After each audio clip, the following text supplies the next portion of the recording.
crowd started to gather. The men were chanting in Arabic, Allahu Akbar, Allahu Akbar. And my father and I, as I was holding his hand, were pushed to the front of this crowd. In the center of this crowd was an Arabic woman, dressed just like this, and she was tied up and she was sitting on a box. Next to her was an Arabic man, and he did a traditional Islamic prayer on the floor. And he got up from the floor, and from his side, he pulled out this very long golden sword, and he beheaded the woman.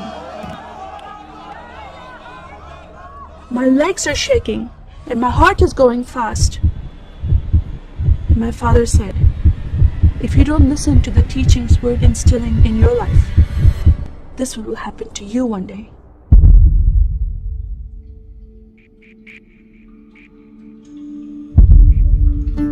I was born and raised in a small country by the name of Kuwait, a community of 98% Muslim population. 2 of my uncles are imams, and 1 is president of a mosque, where I would hear the call to prayer 5 times a day. As a Muslim, the word Yahudi, which means Jew, was instilled in me as a bad word, as a cuss word. Yahudis should not exist. They should be killed, and I never thought to question why would I hate them. I never met Jewish people in my life. They never did anything to harm my family. I just hated them. Just the word brought hatred in my heart. It's very important to learn the Quran and the Hadith and even memorize it in Arabic. I even entered a competition where you recite a long chapter in front of Islamic leaders and teachers.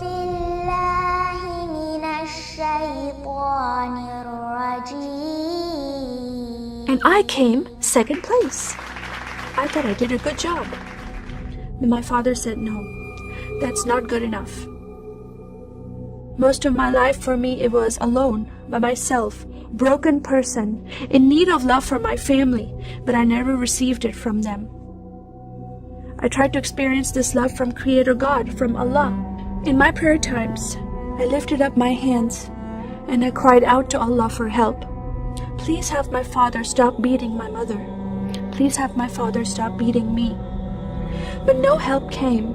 God is not a personable God to Muslims. God doesn't say, I love you. Saddam Hussein forces came in the middle of the night and invaded the small country of Kuwait.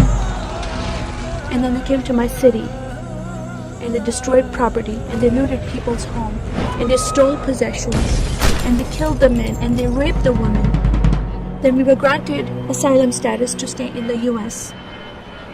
My grandmother suddenly got very sick. She had a heart attack and she went to the hospital. And 2 days later, she passed away.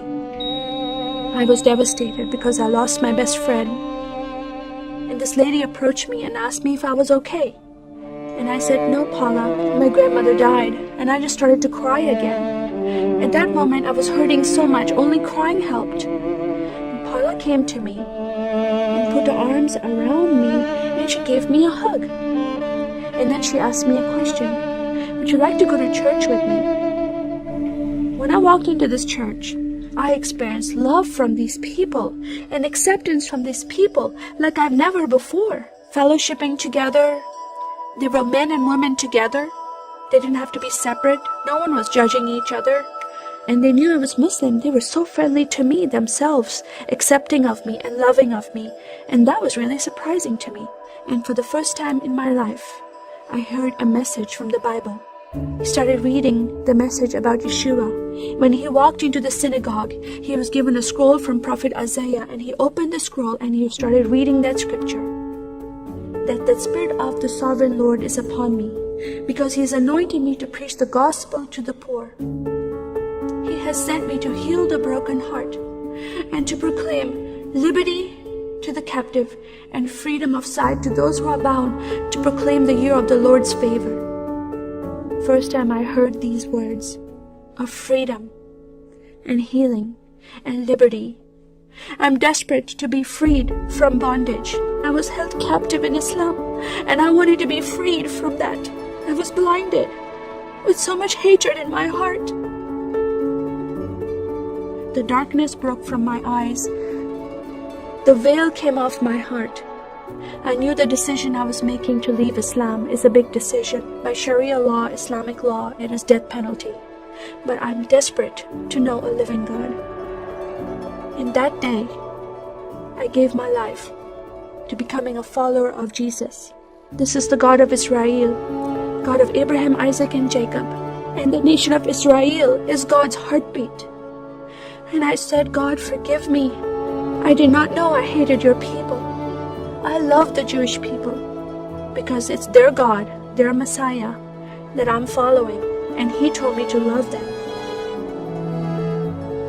I never knew what happened to the 6 million Jews that died. I never heard that in Kuwait in history.